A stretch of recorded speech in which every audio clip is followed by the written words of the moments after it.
Hola, ¿cómo están? Bienvenidos a un nuevo video de Love Story. Este video es distinto, es más largo, más suelto, más espontáneo, no tiene edición, porque es una conversación que tuvimos con Cristian Gutiérrez del canal Pensar XYZ. Es un canal de YouTube nuevo que creo que está muy bueno, yo sigo todos sus videos. Es precisamente sobre pensar, sobre cómo pensar de manera correcta, cómo evitar caer en malas conclusiones. Suena un poco abstracto, pero él lo trae ejemplos muy concretos de libros, de la vida real, de negocios. Es súper interesante, los invito a que lo visiten, Pensar XYZ. Y cuéntenos si les gusta este formato espontáneo, de larga duración. Hablamos de todo un poco, desde para qué te sirven las historias y también sobre los peligros que tienen las historias. A veces uno se deja llevar por una historia y puede ser peligroso. Y bueno, también algunas anécdotas de mi vida profesional, cómo llegué a dedicarme a las historias, etc. Espero que les guste y sin más preámbulos los dejo con la entrevista. ¿Cómo llegaste al mundo del storytelling? A ver, yo creo que de muy chico, de muy chico, el primer recuerdo que tengo es, no solo, yo creo que un recuerdo bien común, como la mamá leyéndote cuentos, eso podría ser común, pero yo me acuerdo, no sé qué edad habría tenido, 4 o 5, que en un momento le dije a mi mamá que yo le iba a dictar un cuento. Perfecto. Y mi mamá agarró un cuaderno, en ese tiempo mi abuela vivía en Estados Unidos, entonces mi mamá feliz dijo, ya, lo voy a escribir y se lo vamos a mandar a tu abuela. Si yo le conté un cuento y fíjate que todavía me acuerdo del cuento. Es de esos recuerdos que se me olvidó por mucho tiempo y después me volví a Muy bien. acordar. Era un cuento sobre unos piratas y un pirata peleaba con otro porque un pirata le robaba la colación al otro pirata. Y después más grande, como que me acordé de esa historia y decía, pucha, la historia tonta que uno se le ocurre cuando niño, que está pensando en la colación. Y después trabajando en Disney, estaba el Jake y los piratas, y había un episodio muy parecido en que Garfio les quería robar el picnic a los piratas. Entonces, como todo el círculo de cómo esta historia ridícula que a uno se le ocurre cuando es chico. Después gente que escribe muy bien episodios para niños que tienen esa edad y tienen esa mentalidad y tienen esas preocupaciones. 40 años después hacen un episodio que es más o menos lo mismo. Qué lindo. Oye, cuéntame, ¿cómo es la experiencia de trabajar en Disney? Que yo creo que es súper icónico, es como trabajar en Google, no sé, para los programadores. Trabajar en Disney para mucha Sí, gente puede ser como un sueño, ¿o no? eh, sí, es divertido porque ese tipo de trabajo, yo creo que hay ciertos trabajos que tú decís, trabajo en esto y te dicen como, ya, ok, trabajo en un banco, en el área de evaluación de riesgo, ya, y la conversación más o menos termina ahí. Eh, pero trabajar en Disney es como para otra gente puede ser trabajar en Nike o trabajar, tengo un amigo que trabajó en la NFP, y son trabajos que llevan a conversación porque la gente tiene ideas, tiene sueños que tienen que ver con eso. Pero al final, en cualquiera de estos trabajos, uno al comienzo está súper maravillado, bueno, cuando me ofrecieron el trabajo también, no lo podía creer. Primero no sabía si iba a ser aquí en Chile o no, eh, porque yo no sabía que había una oficina de Disney aquí en Chile. De hecho, cuando me ofrecieron, cuando empecé a tener las entrevistas de trabajo con un headhunter y todo, me acuerdo que el headhunter me llamó, me dijo, oye, tú tienes un currículum súper poco tradicional, pero yo me las quiero jugar por ti, eres como mi candidato diferente, y este es un trabajo muy bueno en una empresa eh, de temas familiares. Entonces yo le digo, una empresa familiar. Dice, no te puedo decir, pero no es una empresa familiar, es una empresa, es familiar, pero no es familiar, me dice. Eh, No sospechaba y entonces, tú. claro. Después cuando supe fue como, wow, impresionante. Pero al final, como estoy seguro que pasa en Nike, en la NFP, en Google, en Netflix, en cualquier lugar, hay días en que uno dice como, es un trabajo como cualquier otro, tenés que Seguro. llegar, sentarte en un escritorio, revisar los mails, hay pendientes, hay reuniones que no te gustan, hay clientes que te dan lata juntarte, pero hay otros momentos en que uno como que sale de la rutina y dice, wow, ¿qué estoy haciendo? Estoy preocupado de juguetes y arriba de mi escritorio tengo un montón de juguetes nuevos y claro, hay un plan de negocio y tengo que preocuparme de ver que se vendan y llamar a gente y hacer un montón de cosas, pero al final estoy preocupado de cuestiones muy entretenidas. Y Claro. había momentos en los que, claro, uno se pone como niño y te llega un juguete nuevo a control remoto y empezás a correr con el juguete por el pasillo o a lanzar arcos con flechas, cuestiones así. Eh, y depende mucho de la personalidad de la gente. O sea, hay gente que tiene mayor capacidad como de sacar esa capacidad de asombro y, y otra gente que no, pues que es casi como divertido, que trabajan igual que como si estuvieran vendiendo clavos o cemento, sin tener nada en contra de esos rubros maravillosos que son mucho más útiles sin duda que Disney, pero, pero hay algo, hay una ida y vuelta, digamos, en que por momentos uno se impresiona y dice como, qué increíble esto que estoy haciendo, y otros momentos de rutina y qué sé yo. Pasaba lo mismo con los clientes, ¿no? Yo trabajaba, la oficina que había aquí en Chile, en la que yo trabajé, nosotros estábamos en el área de licencia, que era como la propiedad intelectual de Disney, bueno, Disney, Lucas, Marvel, Star Wars, Pixar, toda la familia de Disney. Cada vez que hay un yogurt en el que sale una princesa, o una cubrecama en el que sale el Rayo McQueen, o la figura de Hasbro del Capitán América, todas esas cosas funcionan a través de contratos. La empresa que hace juguete, o que hace cubrecama, o que hace yogurt, firma un contrato con Disney, le paga un porcentaje de sus ventas por 1 o por 2 años, y le paga un mínimo garantizado, que en el fondo, bueno, si no vendo lo que me comprometí a vender o lo que creo que podía vender, te pago por lo menos esto.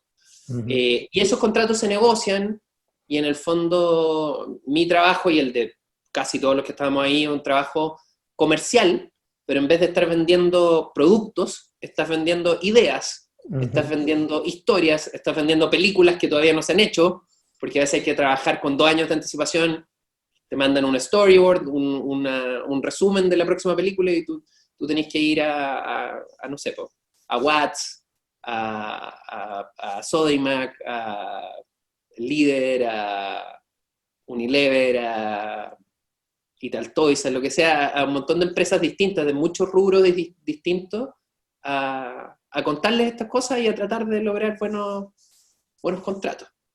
Entonces, de cierta forma era como el último paso de todo lo que hace Disney, de toda la inversión que hacen las películas, en televisión y qué sé yo, que se gana plata a través de las entradas de cine, a través de las suscripciones a los canales de cable, a través de un montón de cosas.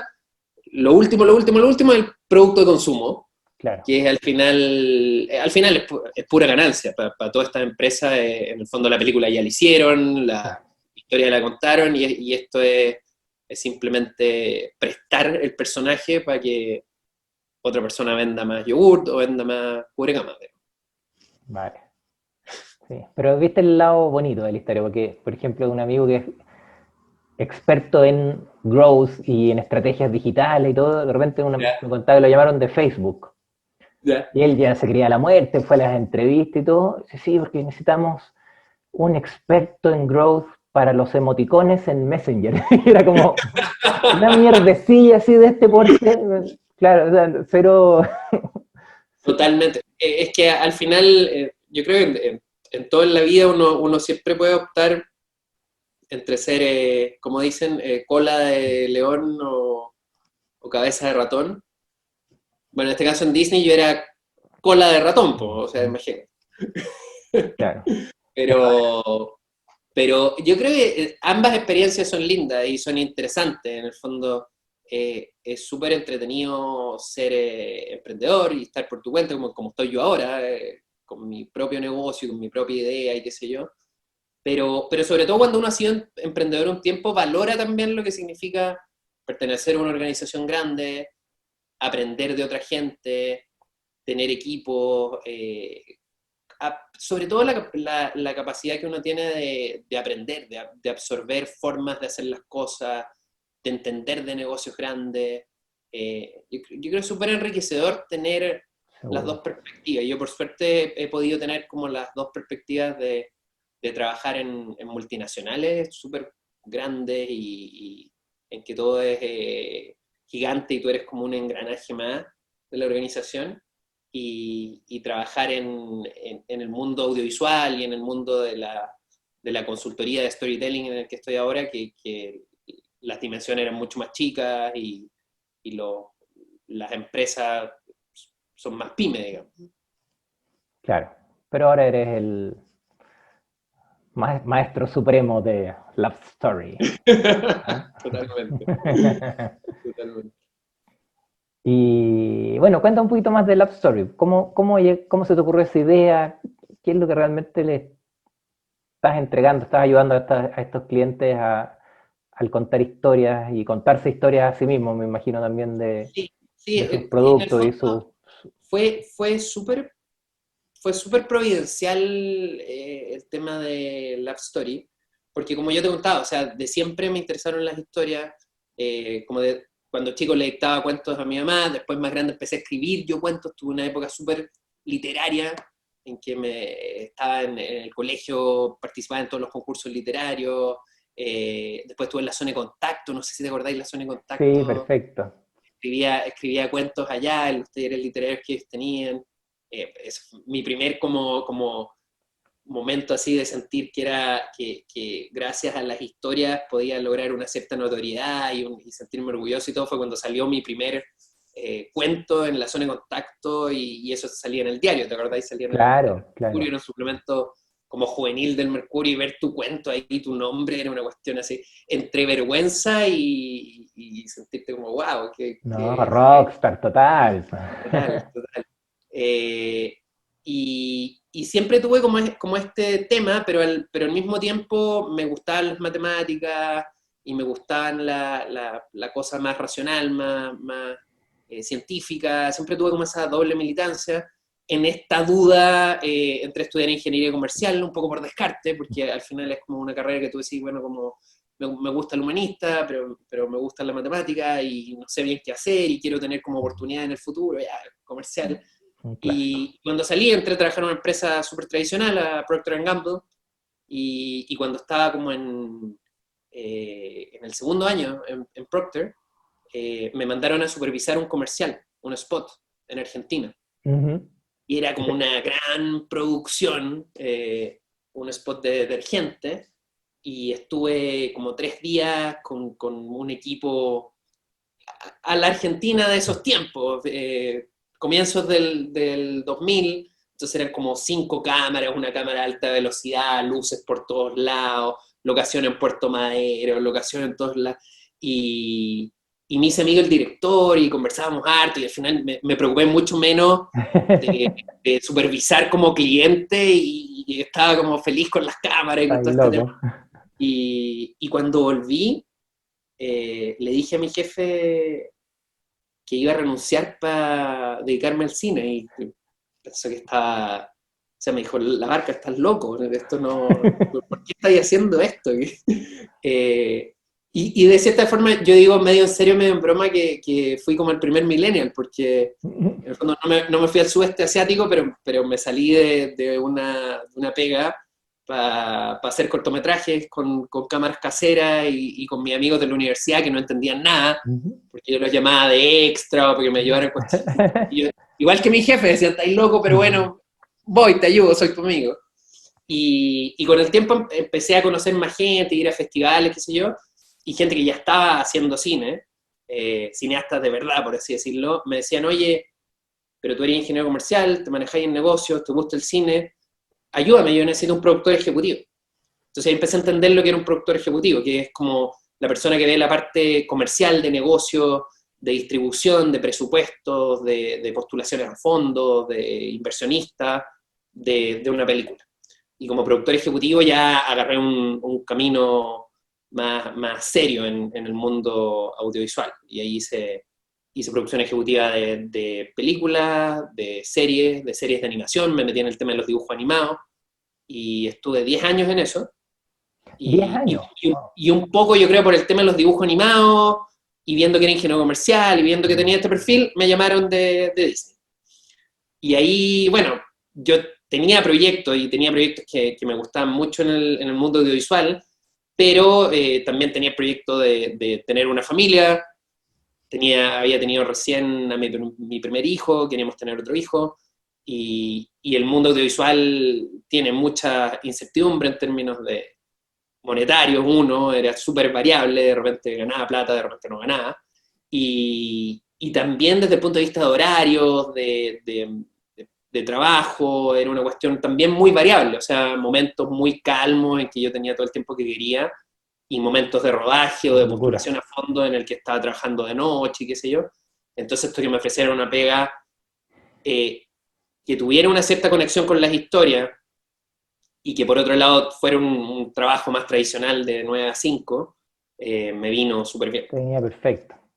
Así que ahí estuve 7 años, claro, 7 años, y después cuando esa parte de Disney en Chile cerró, que era la parte de productos de consumo, donde yo trabajaba, y tercerizaron esa organización, y dije, bueno, voy a buscar pega en, no sé, Walmart, o pienso un poco y digo, bueno, ¿qué es lo que he estado haciendo toda mi vida? Y al final toda mi vida he estado metido en la historia, con un pie en la parte creativa y con otro pie en los negocios y en la parte como más dura.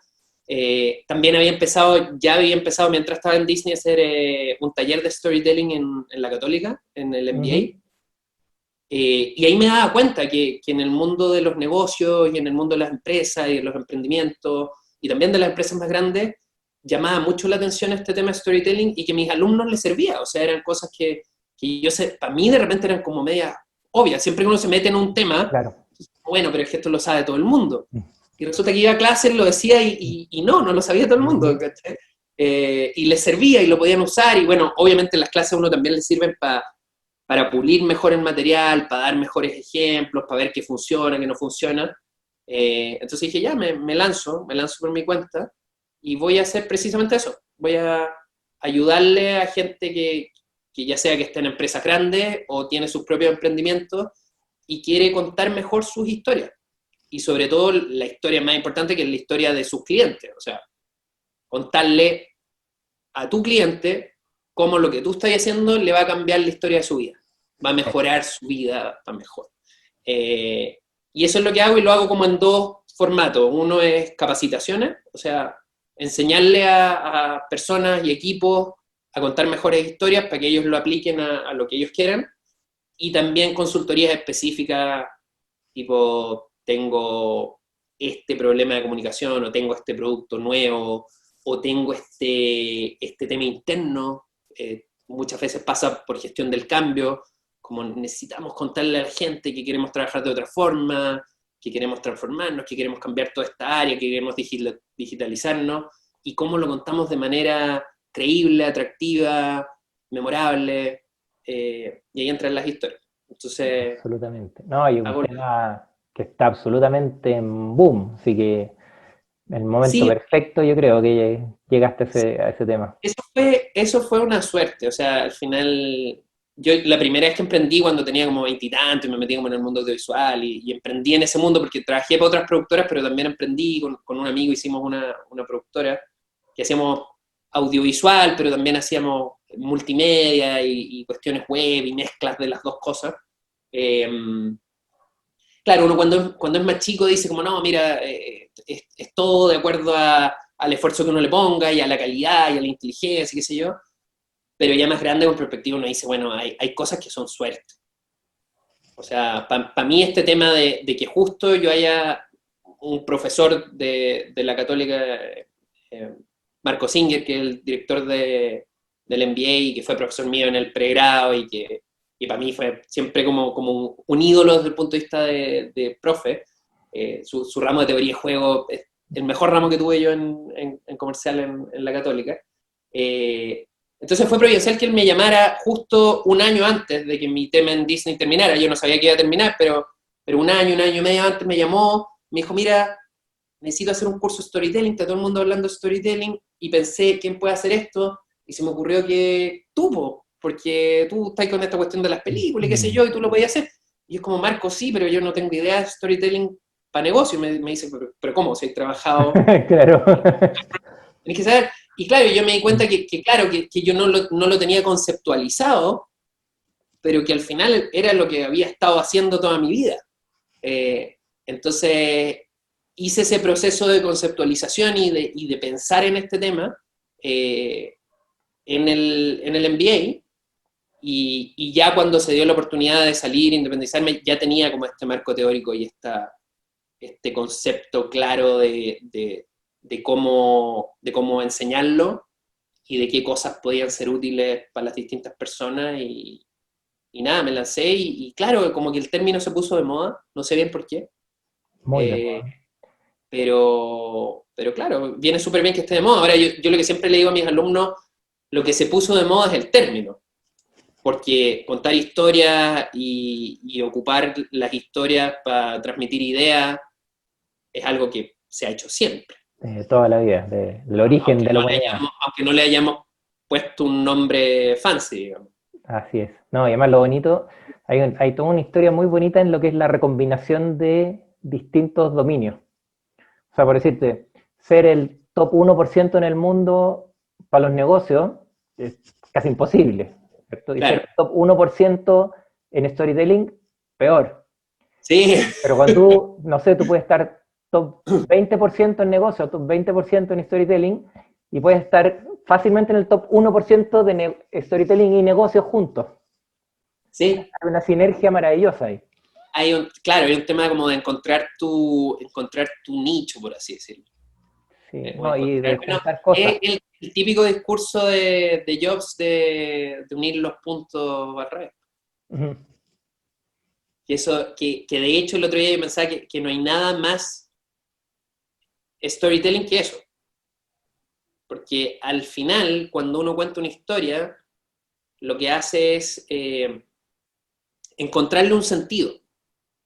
Contar historias tiene mucho que ver con la búsqueda de sentido, y es una de las hipótesis de por qué nos gustan tanto las historias, que hay muchas distintas, pero una de las hipótesis que ponte tú Vargas Llosa, Mario Vargas Llosa, el escritor peruano, eh, es muy partidario de esa hipótesis de que las historias son lo que le da sentido a la vida. Kenneth Burke también habla de eso. Y en ese sentido hay un tema como que uno, en tu día a día, te pasan cosas, te pasan distintas cosas buenas, cosas malas, te suena el teléfono y recibís una mala noticia, y después salí a la calle y se me pincha el neumático, y después volví a la casa y resulta que no te llegó el pedido que estabas esperando, y entonces se te corta la luz, y es una confusión abrumadora de sucesos, ¿cierto? Y cuando uno cuenta una historia, no necesariamente te sientas a escribir un guión, sino que le cuentas a un amigo cómo estuvo tu día, cómo estuvo tu semana, lo que uno hace es selectivamente tomar algunas partes, omitir otras, para tratar de que eso tenga un sentido. Que sea coherente. No necesita encontrar causas y consecuencias incluso donde no las hay. Así es. Entonces, ese tema de como unir los puntos al revés que dice Jobs, eh, cuando lo dice Jobs suena súper bien, porque todo lo que dice Jobs suena bien, porque es un muy buen storyteller y también porque es Jobs, ¿cachai? Pero suena bien, pero al final yo creo que unir los puntos al revés es contar una historia. Todos contamos una historia parados acá, parados en el presente, miramos hacia el pasado y decimos, ¿qué fue lo que me trajo hacia acá? Y uno hace una selección Claro. de acuerdo a tu sensación de causalidad. Pero otra persona parado donde mismo estoy tú podría seleccionar puntos totalmente distintos y contarte una historia bastante diferente. Bueno, de Entonces, hecho, ese también está un tema que, según la historia que tú te cuentas a ti mismo, cambia mucho la cosa. totalmente, Cambia totalmente. totalmente. Y uno, en el fondo, no puede dejar de hacerlo. Es imposible no hacerlo. Pero también tienes que ser consciente de que lo estás haciendo. Ese es el tema. Ese es el tema. la utilidad más básica, o una persona, por ejemplo, está en las reuniones de trabajo, por ejemplo. Cuando hablamos de las reuniones de trabajo, y ahora que estamos en una situación complicada desde el punto de vista del mercado laboral, hay como dos tipos de postulantes a trabajo. Los que, cuando le preguntan de ellos, básicamente te cuentan su currículum y te cuentan como rápidamente y nerviosamente como todas las cosas que hicieron, tal vez en orden cronológico, y está la gente que te cuenta una historia, que puede ser buena, mala, regular, pero en la que hay un hilo conductor y un propósito, y una sensación de que al final todo lo que hice en mi vida me trajo a este punto, o por lo menos todo lo que hice en mi vida profesional, que fue exactamente lo que yo acabo de hacer cuando te conté mi historia, ¿cierto? Así es. Ahora, cuando yo te conté yo te lo cuento así porque yo la siento así. Realmente es como, para mí es lógico que es así. Pero puede haber gente que no lo sienta tanto y que necesita un poco más de ayuda, que a lo mejor le han pasado tantas cosas y tiene un poco un revoltijo y una confusión. Entonces, yo creo que es importante cuando te enfrentas a una nueva oportunidad laboral, poder contar una historia que tenga una causalidad clara, que tenga un hilo conductor claro. Y que tú digas como, esta persona no es que haya ido saltando de trabajo en trabajo de manera aleatoria, sino que fue buscando algo. Y eso no necesariamente quiere decir que nunca te equivoques, o que nunca tengas traspiés, o que nunca retrocedas. Tú perfectamente puedes equivocarte, puedes retroceder, pero es importante ese sentido de propósito. Que yo creo que también uno lo hace no solo en términos laborales, sino que lo hace en su vida también. Uno busca una historia que termine dándole un sentido a tu vida, desde un punto de vista más profundo, más existencial. Otro nivel tiene que ver con, una vez que ya estáis trabajando, con las historias que cuentas sobre tu producto, o sobre tu empresa, o sobre tu organización, ¿cierto? Uno, cuando está trabajando en algún lugar, necesita contar historias. Y esto va desde lo más básico y de lo más simple, que es cuando haces presentaciones, que al final para mucha gente, hay muchos alumnos, y a mí me pasa con los alumnos, que cuando les dicen storytelling dicen, me van a enseñar a hacer buenos PowerPoint. Oh, no. Lo que no está mal, lo que no está mal. O sea, claro, no está mal, pero... Bien hacer buenos PowerPoint. Ojalá la Exacto. gente hiciera mejores PowerPoint y no nos aburriríamos tanto, ¿cierto?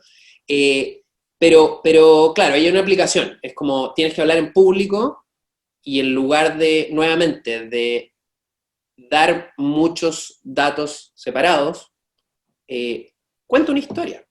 Y no se trata, ojo, no se trata, y aquí hay una confusión y hay cierta gente que es medio escéptica y dice, oye, pero yo le necesito presentar al directorio, ¿cómo les voy a contar una historia? Porque ellos se imaginan como delante del directorio decir, les voy a contar una historia de cuando era niño, mi perro se enfermó. Y no se trata de eso, no se trata de eso. Se trata de que tú tienes, hay ciertas cosas que pasaron y que tú le tienes que contar al directorio. Las ventas bajaron, por ejemplo, las ventas bajaron, ok, pero te tenés que preguntar, bueno, ¿por qué bajaron? Y esa baja es buena o mala considerando lo que podemos hacer al respecto, lo que no podemos hacer, ¿cierto? Y esa baja, ¿cómo le afecta a nuestros consumidores? Y cómo le afecta a nuestro equipo, ¿cierto? Entonces, tú tienes que entregar cierta información, pero ¿cómo hacer que esa información tenga un sentido? Y cómo hacer que ese sentido me revele, por el solo hecho de la forma en que lo relato, me revele casi de manera obvia los siguientes pasos. Siguientes pasos, exacto. Cuando uno cuenta una buena historia, queda claro lo que tengo que hacer después. Como cuando yo te decía, bueno, siempre me gustaron las historias, me dediqué a los negocios, y trabajé en Disney, no sé qué, y cerró Disney, y dije, bueno, toda la vida he estado haciendo eso, entonces como, bueno, obvio, hiciste tu propia empresa. Con una buena historia uno puede lograr lo mismo desde el punto de vista de tu conclusión de negocio. Claro. La conclusión, obviamente, es que tenemos que invertir más en la fuerza de venta. O la conclusión, obviamente, es que nos tenemos que pasar a digital. ¿Te fijáis? Claro. Si tú... Y son historias que que son verídicas, son honestas, digamos, no es tanto, no es buscarle la trampa ni nada. Totalmente, totalmente. La mejor forma de contar una buena historia es estar convencido de lo que estáis contando, ¿cierto? Pero hay muchas formas de contar mal una historia que es verídica. Claro. Entonces, no basta, Hay no muchas basta más con, malas que buenas, de hecho. ¿cachai? Entonces, no basta con decir, oye, pero, claro, porque hay mucha gente que lo asocia como, storytelling está engrupiendo. No, simplemente estoy haciendo un trabajo de pensar en lo que creo y encontrar la mejor forma de explicarte por qué creo eso. El mejor ejemplo que tú entiendas en tu lenguaje. Y eso es lo interesante de una historia también. Contar una historia es un ejercicio de empatía. No de empatía necesariamente en el sentido village, de como corazones y abrazos y qué sé yo, que también puede ser. Hay ocasiones en las que necesitamos abrazos y lágrimas y todo eso, pero no necesariamente. Empatía, entendida en el sentido amplio, es ponerse en el lugar del otro. Claro. Y eso también puede ser un ejercicio emocional, pero también puede ser un ejercicio intelectual, y tiene que ser un ejercicio intelectual en el sentido de entender cómo tu audiencia ve el mundo, qué creencias tiene, qué cosas entiende, hasta cosas tan sencillas como qué siglas maneja, qué jerga entiende. A lo mejor le largo un montón de siglas sobre digitalización que para mí son súper evidentes, y esta persona es una persona inteligente, educada, culta, pero que no está metida en ese mundo, entonces le estoy hablando en chino. Claro. Entonces, parte del tema es contar de lo que tú estás convencido, que es cierto, pero contarlo de buena manera y en el lenguaje de tu audiencia. Y eso pasa mucho por hacerlo en términos súper concretos, dar ejemplos específicos. En el fondo, si estoy hablando de que los consumidores están disconformes, es decir, los consumidores están disconformes con nuestro servicio y un 28% de los consumidores anotan 4 en el índice de satisfacción de 1 a 7 Ujú. en la última encuesta. Es como, eso lo puedo leer, ese es el pie de página que yo puedo leer si es que me quiero meter en la data. Pero si yo quiero explicar por qué un consumidor está disconforme, bueno, ¿por qué no me dais el ejemplo de un consumidor Claro. con el que hablaste, que te llamó por teléfono, justo agarraste tú esa llamada, te la derivaron, llegó a la secretaria, no sabía a quién pasársela, te la pasó, hablaste con ese señor que está indignado, y ¿qué te dijo? ¿Qué te dijo? Sobre, no sé, sobre tu servicio de Claro. internet. Se le cayó Claro. internet mientras estaba haciendo una clase, quedaron todos los alumnos pagando, reinició el router no se reinició, llamó al servicio técnico, le contestó una grabadora. Hay una historia ahí. Y Claro que cuando sí. dice que un consumidor que los consumidores están disconformes, esos consumidores son 100.000 historias, a lo mejor. Bueno, elige una. Claro. Es mucho más fácil para la gente hacer el salto de esa historia tremenda de un consumidor que tuvo una mala experiencia y proyectarlo y multiplicarlo por 100.000, que imaginarse el número 100.000 y tratar de llegar mentalmente a una historia. Absolutamente. Bueno, yo algo he estado estudiando este último tiempo de historias y claro, como el principio básico siempre es show, don't tell. Siempre Exactamente, exactamente. es la esencia del tema. Y cuesta, ¿eh? Porque cuando lo empiezas a poner en práctica, eh, lo tenéis claro en la idea, pero empezáis a escribir y no, de nuevo estoy describiendo la cuestión lentamente. Sí, sí. Y yo creo que hay una deformación también no sé, yo lo noto como en el mundo latinoamericano, hispanoamericano tal vez, que somos mucho más, o sea, somos mucho menos concretos que los anglosajones. O sea, cuando tú leís algún libro, sobre todo norteamericano, ellos siempre lanzan el ejemplo por delante, siempre te hablan de una historia personal, aunque sean libros, digamos, científicos o de negocio o de lo que sea, siempre hay una historia, hay un ejemplo, hay una comparación de como, mira, estos son como 5 portaaviones puestos en línea, eso los gringos lo hacen naturalmente, pero a nosotros nos cuesta mucho. Yo creo que a las nuevas generaciones probablemente les cuesta menos, Puede ser. pero hay mucha tendencia a sentir que si tú das ejemplos cotidianos o hablas en lenguaje normal, eres menos serio, eres menos profesional, eres menos formal, no sé. Hay un tema ahí que yo creo que hay que superar, porque la forma de comunicarnos es hablando en lenguaje lo más simple posible. Claro, sí. Lo que quiere es que te entiendan, digamos. Bueno, y aparte de la empatía, de lo, como decíamos, de la capacidad de ponerte en los zapatos del otro, que la historia es como un entrenamiento para eso, es como un entrenamiento de empatía, hay como un cuarto nivel que para mí es un nivel en el que he estado pensando mucho ahora, que es saber de cómo contar historia y saber storytelling también te hace estar más atento a cuando una buena historia te está apartando de la realidad.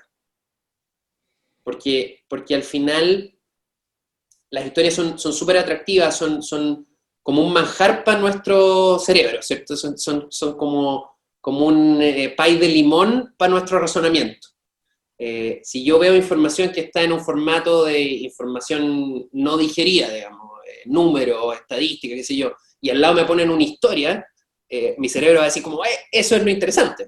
Claro. Porque, bueno, mi cerebro es un cerebro que evolucionó en el tiempo de los cazadores-recolectores, y los cazadores-recolectores no estaban preocupados de PIB agregado o de cientos de miles de personas. Los cazadores-recolectores estaban preocupados de 150 personas, que era su tribu, y fuera de la tribu eran todos enemigos, así que no eran ni siquiera personas, eran simplemente amenazas. Entonces, y dentro de su tribu, lo más importante era saber las historias, pues, o sea, quién era hijo de quién había peleado con quién le había puesto el gorro con la señora del otro y había tenido un hijo que no sabía que era el papá de él. Y todas esas cosas eran de vida o muerte, ¿cierto? Porque en el fondo, si yo me equivocaba en alguna de esas interacciones sociales, me podían echar de la tribu o me podían pegar un palo en la cabeza, que era lo más frecuente, ¿cierto? No eran tiempos precisamente muy pacíficos. Entonces yo tenía que estar muy atento y saber todo lo que pasaba con la gente. Y ahí tenemos, hasta el día de hoy, queremos saber todo lo que pasa con la gente, a pesar de que nuestra vida ya no está en juego. Claro. Y es tan loco esto que queremos saber todo lo que pasa con la gente, incluso cuando es gente que nunca hemos visto, como el caso de la farándula, no sé. Gente que quiere saber todo lo que pasa con la realeza británica o todo Claro. lo que pasa con los Kardashians. Porque es demasiado atractivo saber ese tipo de historias, ¿cierto? Entonces, el cerebro se va para allá. Pero eso te puede llevar a equivocarte. Y de eso hay ejemplos por montones. Cuando uno le cuentan una historia de algo terrible que le pasó a alguien. Por ejemplo, mi primo fue a surfear y lo atacó un tiburón. Oye, eso es tan potente y es tan sorprendente y está tan asociado a miedos ancestrales, animales, a cosas así, que eso nos va a llevar a pensar que cada vez que nos metamos al agua vamos a tener miedo de que nos ataque un tiburón, ¿cierto? Y se nos va a olvidar que lo más probable es que si nos vamos a morir ese día, nos vamos a morir en el auto camino a la playa. Sí, claro. Porque si miramos las estadísticas y las probabilidades, tenemos 1.000.000 de veces más probable, no sé si será 1.000.000, pero tal vez es más de 1.000.000 de veces más probable que morir en un accidente de auto camino a la playa que morir atacado por un tiburón. Pero como la historia es tan atractiva del tiburón, le tenemos más miedo al tiburón, ¿cierto? Así es. Entonces, el tema es que las historias, cuando están bien usadas, nos pueden permitir entender mejor buenas ideas y transmitir esa información correcta, ¿cierto? Pero las historias también pueden transmitir información incorrecta. Entonces, Bueno, cuando uno está consciente de cómo funcionan las historias y cómo funcionan las historias en tu cerebro, no solo las puedes usar, sino que también tienes una inmunidad para esas historias que no te convienen, ¿cierto? claro, Y que esas todo el historias que no te convienen tema, pueden ser historias de gente que las está tratando de usar con malas intenciones, ya sea para venderte algo que no te sirve, o para hacerte votar por un candidato que en realidad no es el que más le conviene a tu país, o a veces sin mala intención, te puede llevar a fijarte en cosas que realmente no son las cosas de las que deberías estar preocupado. En los negocios, ¿para qué decir?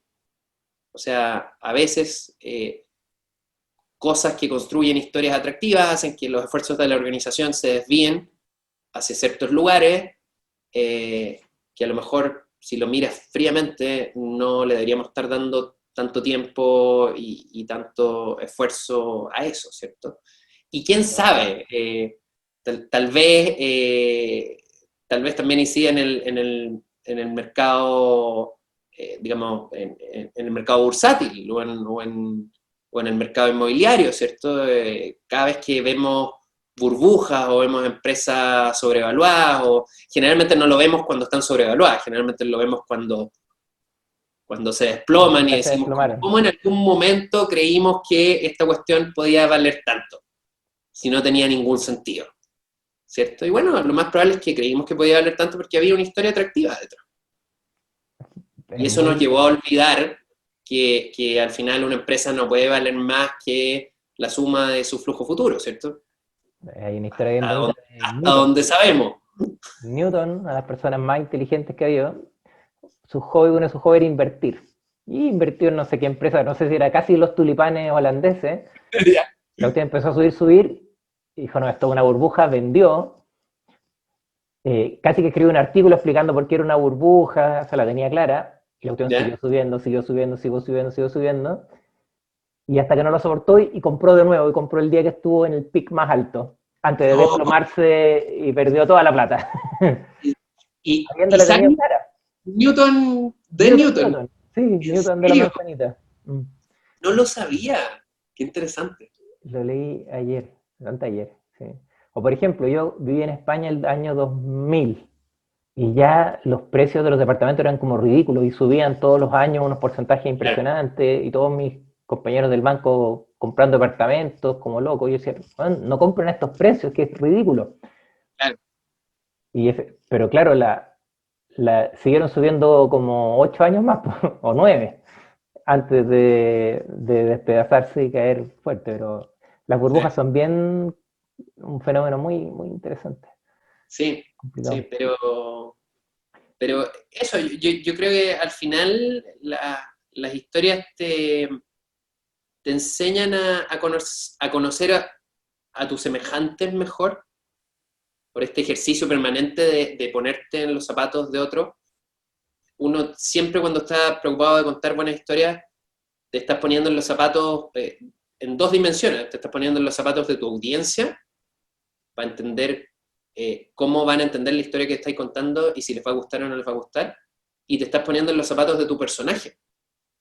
Cuando inventas un personaje, quieres que ese personaje se comporte de manera realista y que las cosas que haga sean justificadas y que la gente lo vea y diga como sí, en verdad, puesto en esa situación, yo hubiese hecho lo mismo.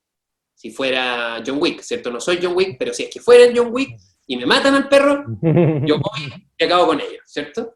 Eh, y eso también es un esfuerzo de empatía, de teoría de la mente, de decir, bueno, yo no soy John Wick, solo estoy escribiendo el guión sobre él, pero para escribir bien el guión sobre él, tengo que saltar a Estar su ahí. cabeza y ponerme a su cabeza.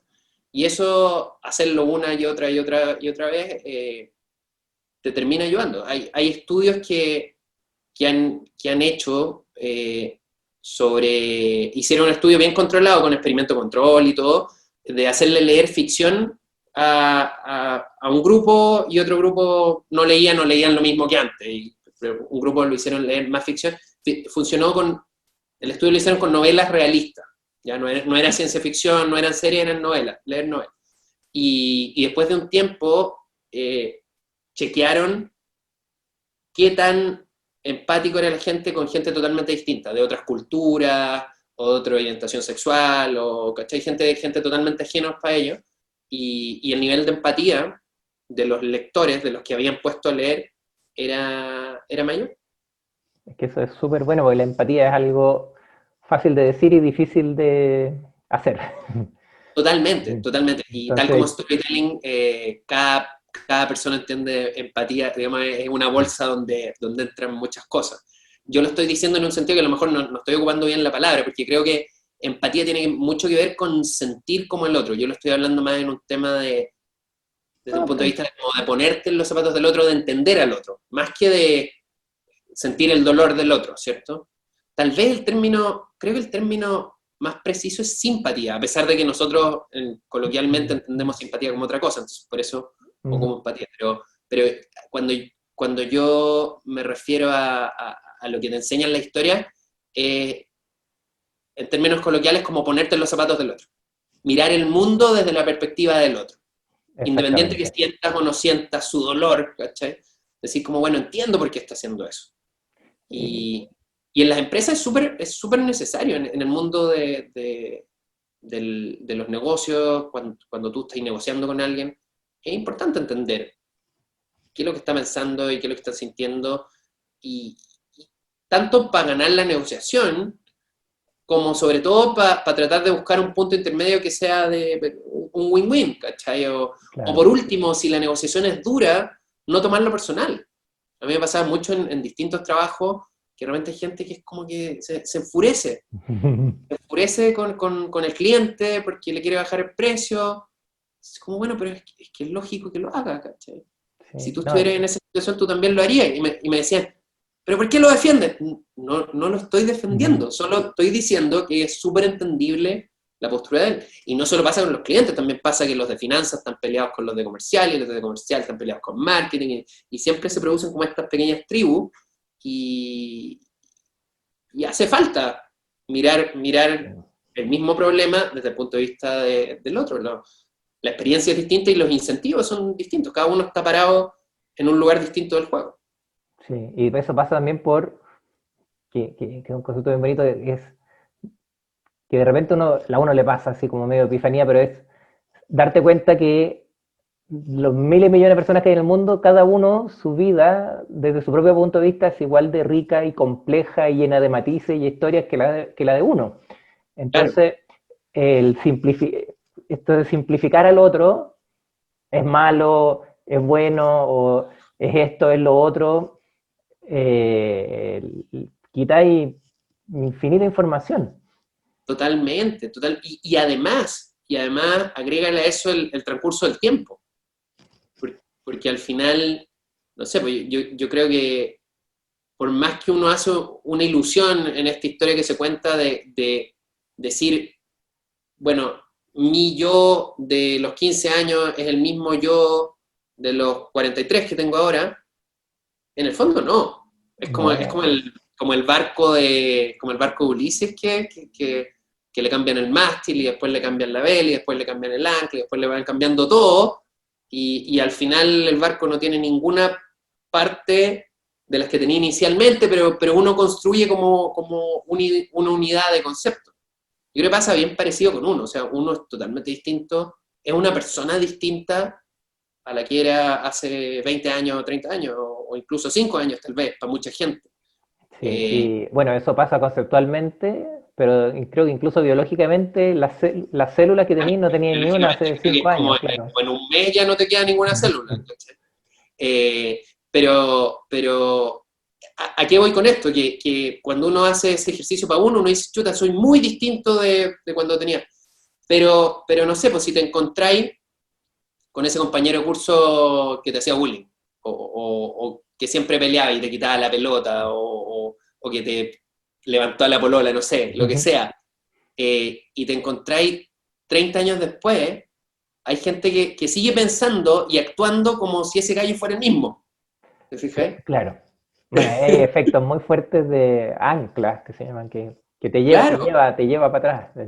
claro, pero al final no, po, al final no. Y yo lo noto no en cosas malas, por suerte, no hay tanta gente que creo que me tenga mal o qué sé yo, pero lo noto cuando me encuentro con gente de pronto tú del colegio, de la universidad, que no he visto en mucho tiempo, me dicen, a ti que te gustaba tal cosa, Ujú.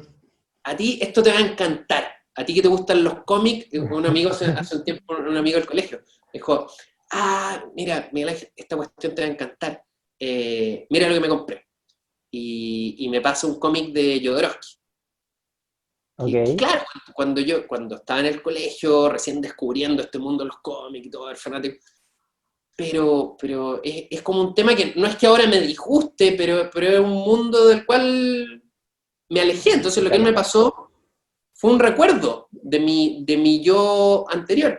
Pero me di cuenta que para él, el Miguel Ángel que él se imagina y el Miguel Ángel Era en ese el que él mismo. piensa sigue siendo ese. Y aparte, o sea, un poquito distinto, pero lo mismo es como la capacidad y el derecho a cambiar de opinión. No sé si te has fijado, por ejemplo, Sí, al Biden, al candidato a presidente demócrata ahora en Estados Unidos, como claro, da un discurso, oye, y no sé, oye, no al racismo, apoyemos a los negros, y, oye, pero usted hace 25 años dijo esto. Puta, claro. y aunque lo haya dicho, pero oye, fue hace 25 años, pues, Bueno, además que Biden tiene como, ¿cuánto? 70 y, 77 años, sí. 70 y no sé cuántos años. Eh, y el otro día escuché que además, ponte tú, ahora si es que llega a ser presidente, sería el presidente más viejo que ha asumido nunca en Estados Unidos. Pero cuando él llegó al Senado, era el senador más joven que había llegado nunca al Senado. ¿En serio? Ah, qué bonito. Sí, o sea, hablando de experiencia, digamos. Ajá, claro. Sí, pero sí, ese tema del derecho a cambiar de opinión y el deber de cambiar de opinión es todo un tema. Y es algo que yo particularmente me he hecho sensible, te diría, en los últimos 5 años. Porque yo era una persona bien, me gustaba mucho tener la razón. Pero me gustaba discutir y había momentos en los que ya me daba cuenta que estaba discutiendo por ganar la discusión.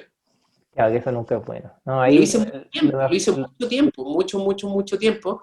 Y hace, no sé, pues, yo te diría como 5 años, me empecé a dar cuenta y dije como, esta cuestión no tiene sentido, porque uno, cambiar de opinión cuando hay datos e información nueva, es un mérito, no es un prejuicio, ¿cachai? así es. Bueno, Y por otro la lado frase también, de Keynes, cuando cambian los hechos, cambio de opinión, eso es el mejor exacto, resumen. exacto. Y por otro lado también uno se desgasta tanto y pierde tanto tiempo y a veces pelea con gente que hace sentir mal a la gente o se siente mal uno en estas discusiones como para ganarla.